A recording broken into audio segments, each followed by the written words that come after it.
Welcome to another episode of Formula One and Done, where I do a race rundown afterwards, and I don't try to summarize the races, but I just try to give my thoughts and insights as a fan, and really enjoy interacting with the comments and the thoughts that other people have.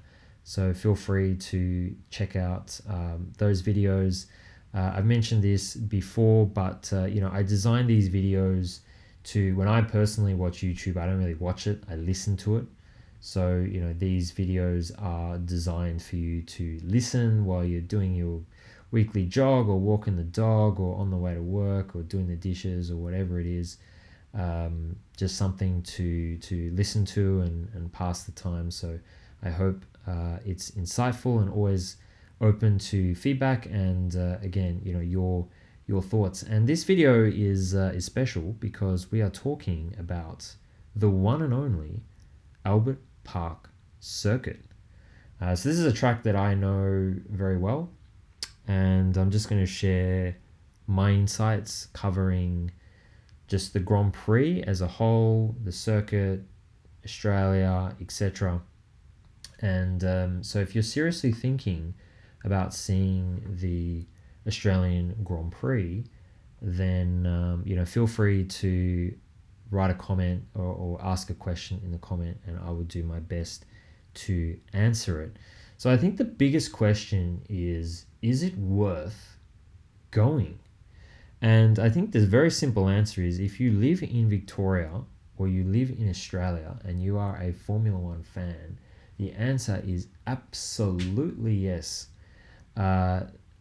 Going there in person is just totally different. I don't care how many, I've watched Formula One for over 20 years, never missed a race. And I can tell you, it doesn't matter how many times you watch Formula One on TV, when you go in person, it's just totally different. The sounds, the atmosphere, the speed, the danger, all of that stuff. It's just a really amazing experience and something that you absolutely have to do. I guess the second question is Australia worth it? And I think that, as I said, if you live in Australia, then the Australian Grand Prix is the best to do it. Although if you live in the top part of Australia, Singapore might be closer. So maybe go to the Singapore Grand Prix instead. But if you live in Europe or you live in America, is it worth coming to the Australian Grand Prix? I think as a spectator Grand Prix, it's probably not the best because it is almost perfectly flat. Now that's not unique because there are tracks like Singapore, for example, Silverstone, which are also very flat. So flat racetracks is not something different. A lot of the ones in the Middle East are the Middle East, like the United Arab Emirates, Jeddah and Bahrain, Abu Dhabi, they're also very flat. So it's not unique, but when you go to a track like Suzuka in Japan and you see a track that's really undulating and moves up and down, it's kind of almost built in a valley. So you can literally see nearly half the track in some vantage points. And I just want to set expectations that and it's actually the same for the MotoGP circuit in Motegi in Japan. Just amazing circuits, but that is not the case in Albert Park. So the disadvantage is wherever you stand, even if you're in a grandstand, you're not really going to see much more than the one corner that you are looking at. So just be aware of that. But that's okay because you're going there again for the atmosphere. The other disadvantage, of course, with Australia and in particular Melbourne is it's very far from the rest of the world. And as Australians, whenever we travel to Europe or America, South America, we are painfully aware of just how far Australia is from the rest of the world. So of course, that means a long flight. It probably means a connecting flight and a stopover. It obviously means more money, etc. So, to be honest with you, if you are going to go to another circuit, I probably wouldn't recommend Melbourne, just because I think if you want to go and see one in Asia, I would personally recommend going to the Suzuka circuit in Japan. But it also has disadvantages. Suzuka circuit is very remote from to get to, whereas Albert Park, as you can see in this picture, is actually very very close to the what we call in Australia the CBD, the Central Business District. So you can actually see Melbourne there in the background. So that is the city of Melbourne. So it's really close. I mean, you can walk from downtown Melbourne to Albert Park. It's a bit of a walk, to be honest. I wouldn't recommend walking it, but to get there by tram is just really easy. So very very convenient. But yeah, as a racetrack, maybe not the best sort of vantage points. But I'm interested what you guys think watching it on TV. My impression, and obviously I've been there many times, is it's quite sort of exotic. You got the lake, you got the palm trees, you got the city in the background, and it is a very beautiful scenic park. And people ask about well, is it a street circuit? Yeah, it is a street circuit, but it's a bit different. So Albert Park is quite literally a park, and you can't really see it very clearly in this picture, but there are a lot of sporting fields. So actually down the southern part of the picture here, and north is pretty much the top of the picture. There are quite a few football fields that actually have stadiums and soccer fields. There's a golf course. There's a golf course around this part here. You can see an oval here. There's actually a driving range. There's a rugby field. There's actually just so many sporting fields here. There's in fact, I think you can see it. There's a yacht club here. There's another yacht club down here. There's the Melbourne Sports and Aquatic Centre here. So that's an indoor swimming and basketball courts and things. Really top-notch swimming pool. Actually, I think they had the Commonwealth Games there. So it's a real hype of activity for recreation. There's running paths and that sort of stuff. But it's not really a busy road because people only really go to Albert Park to go to the facilities. It's not really a road that you would go.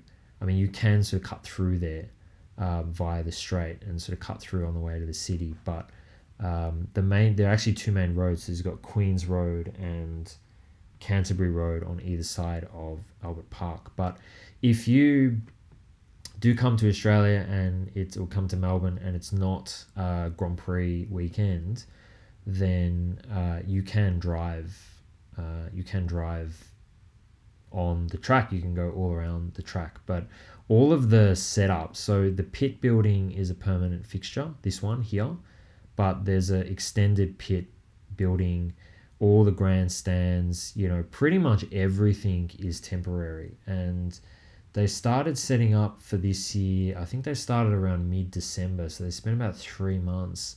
It's a very long time setting up. Packing it all up takes quicker. I think probably within a month, like most of it's sort of packed up, but I think it takes them about 2 months in total to to clear everything. But it's quite an amazing transformation actually, because it's so quiet and peaceful, and then when the Grand Prix comes, there's just stuff everywhere. It's really unique. So if you do happen to be in Melbourne and it's not Grand Prix weekend, I definitely recommend going to Albert Park and seeing it without everything. But the race itself, was the first race of the year this year. It was the first time in, I think, since 2019 since it was the first race. But in 2020, next year, it's also going to be the first race. So hopefully going forward it will. I think it's nice it being the first race. So that normally happens around sort of early to mid-March. So that's the time to go. If you're a MotoGP fan, and I know we're talking about Formula One, but if you're a MotoGP fan, that's also held in Victoria.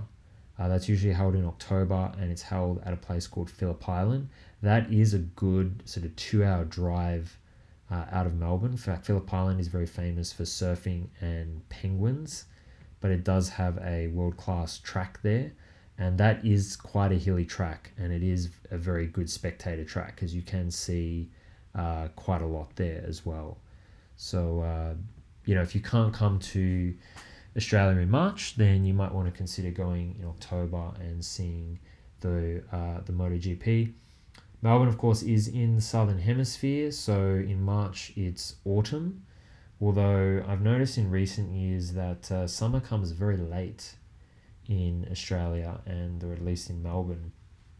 And it has actually been quite hot in sort of early to mid-March the last few years, and that was no exception this year. It was 34 degrees on Saturday, and then on Sunday it was quite cool and pelting with rain. And Melbourne is famous for its four seasons in a day. It's everyone calls it the 4 seasons in a day city, because you're pretty much the closest city of civilization to Antarctica, except for Tasmania, of course. Haven't forgotten you Tasmanians. But you really get a lot of sort of cold winds from Bass Strait, and especially Phillip Island, because you're quite literally on the sea, Bass Strait. It's cool at camera angles, actually. It looks like they're driving into the sea. So definitely come prepared for all sorts of weather conditions. But and plenty of wildlife too. You get to see swans and all sorts of stuff at Albert Park, which is cool. Now, where are some of the best spots to actually watch the race? Well, this won't surprise you, but most of the best spots are in the grandstands. So, of course, you can buy a grandstand ticket, which are very expensive. But that, of course, is one option. I think a lot of people like to be... So, it's a clockwise circuit. So, the start-finish line is here, and, you go around here clockwise. A lot of people like to be on the straight, but if it's your first time going to a Formula One race, this may surprise you, but I would not recommend sitting on the straight. And the reason for that is because, people often say Formula One is, the number one motorsport. But to be honest, the top speeds of Formula One are actually not that impressive. Pretty much every racing series is as fast as a Formula One. The top speed is about the same as a Formula One. What makes Formula One impressive is really two things. One, the amount of downforce that they have. So, basically as they move through the air pushes the car, it sort of sucks the car into the ground. And what that means is that the cars can go around corners very, very fast. And the second thing is they accelerate and decelerate very, very quickly. And so that's what's really impressive with a Formula One car. You do not get a sense of either of those on the straight. You just basically just see the cars zoom past. Now, the start is cool, but that's about it. And even the start, you probably want to be down at the end of, or at turn one, which is here. But you do need a corporate sort of ticket to get there. So what you really want to aim for, I think, if you are general admission, is you want to aim for really a corner, because corner, the cars, they're going slower, you get to see them better, you get to see them decelerate into the corner, you get to see them accelerate out of the corner. That's sort of what you want to see. So even in this picture, like this grandstand is actually a great spot, because there's actually, it's just off this image here, but so they actually come around this corner here. So I think this is where Ollie Behrman crashed in Free Practice 3. So you come around here, and then you see them come around the corner, accelerate, decelerate, approach this corner, and then accelerate, and then this is the pit, into the pit lane, and then the straight. So this is a great spot here. In fact, maybe it's the best spot in the circuit, potentially. But yeah, if you're general admission, there's a pretty good spot actually around corner 12. So that was that kink just off the image here. So that is general admission as you see them come around here. The last few years it's been the Qatar Airways sponsorship corner. So if you see the highlights or whatever and you see Qatar Airways in the background, that's this part of the circuit. So you kind of they'll zoom up here, they'll make a right hand corner and move around the southern end of the lake. So that's a good spot.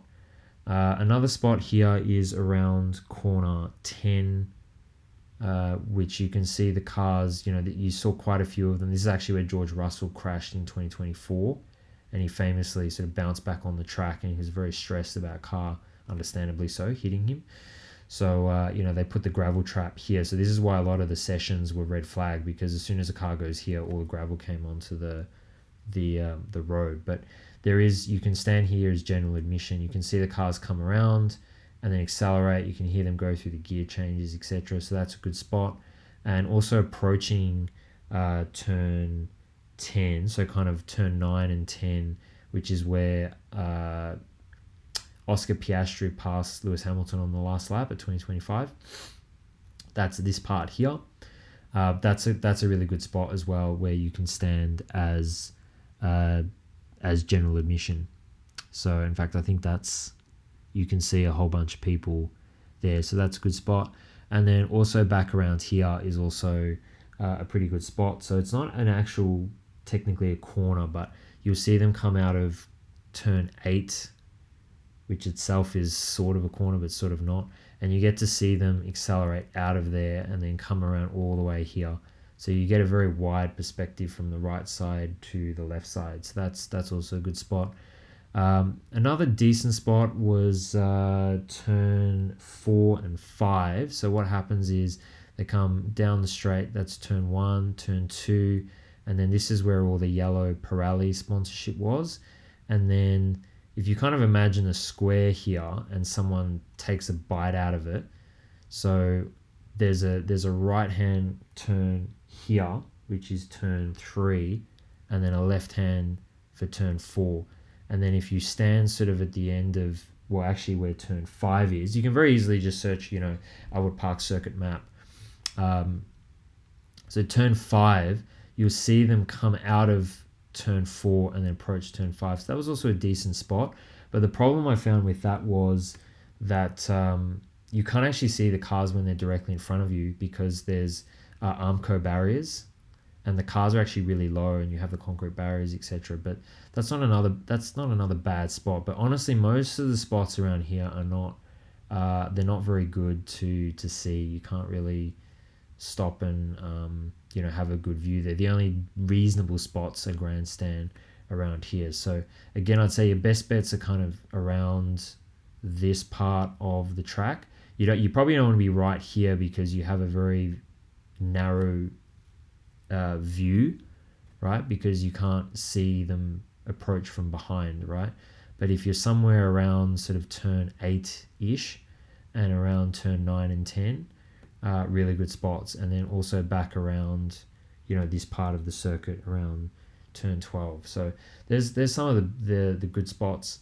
Of course, the grandstand ones are also good. If you're going to go grandstand, I'd probably go, there's one here at turn 10 is a good one, and then also this one at turn 13. So that's they're probably this one's not a bad one either, actually, turn 14, because you get to see them come around this slow corner, and then you get to see them peel off in the pit, so you get to see them go down the straight. So because then you get to see them accelerate and go off into the distance. That's pretty cool. But honestly, you don't really want to be right on the straight. It's unless you really want to see the pits, or you really want to see the start. But it happens so quick. Honestly, the start, they just zoom off. So there's a few good spots to see. There's a lot of stuff to do around on the day. So a lot of the entertainment is kind of around this part where they have the stage and the drivers come out. There's also a lot of exhibits around here. Also in the back part of the straight, you can see old cars, and sometimes you can have a go at like a simulation, or you can have a go at a pit stop, all that kind of stuff. There's plenty to see and do during the day. I really recommend it. Like honestly, I'm quite amazed at just how people just kind of go for the you know for the race, or they just go for qualifying. But there's so much entertainment all throughout the day. So make sure if you are going to go, look up the schedule online, because the F3s, for example, they usually start quite early. It's sort of around 9 o'clock, 9:30, but it's really worth seeing the whole day of it's a big day, but it's definitely worth doing. In the case of Australia, you get to see the F3, F2, F1, and also I think between the F3 and the F2 this year was the V8s, which is an Australian racing series, and that's definitely a lot of fun as well. So plenty of racing to see. Interestingly as well, I think that what was I going to say? Yeah, so the F3s are actually noisier than the F2s, and the F2s are noisier than the F1s. The F1s are actually the most quietest of the lot, and they are noisy, but you're fine without earmuffs, but or earbuds. But the F3s, you probably need them, to be honest.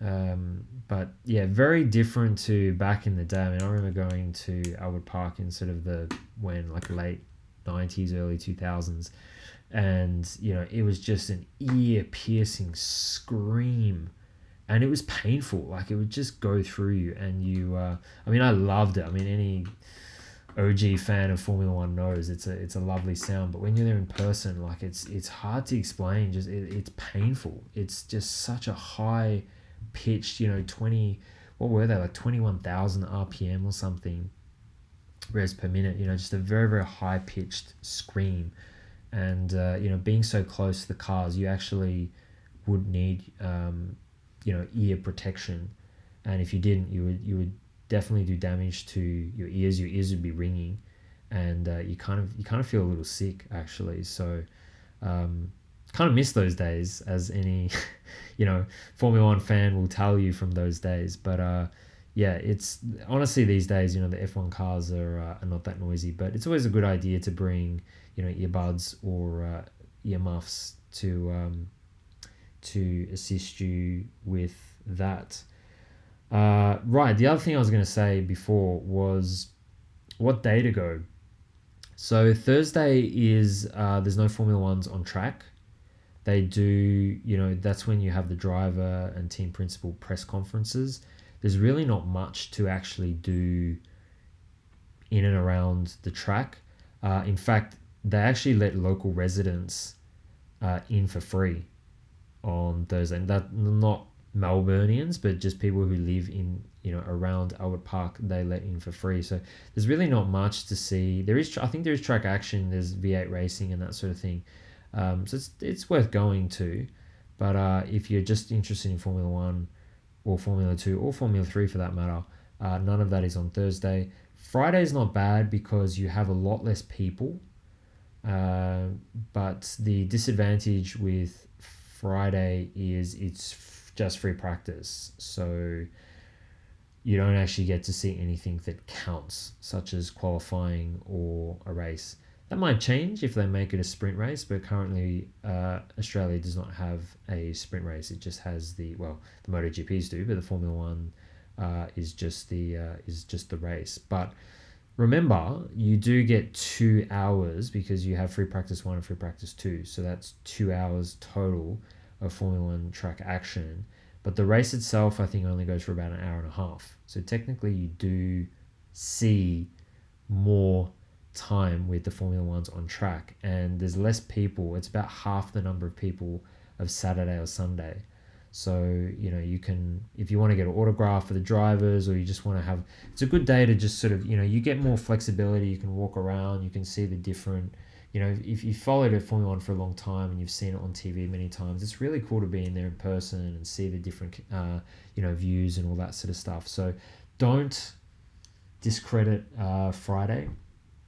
Saturday, similar argument because you get 2 hours of track action, you get free practice 3, and then you get qualifying. So that's always fun. And then, it's the same with the F2, same with the F3s. They also have a number of sprint races with the V8s, which are the Australian Racing Car Series, which is also a lot of fun. So, Saturday's great. And then the advantage with going on Saturday is then you can watch Sunday on TV. And it's very, very hard to watch the race when you're physically there. And I'll touch on that I'll explain that a bit more in a moment.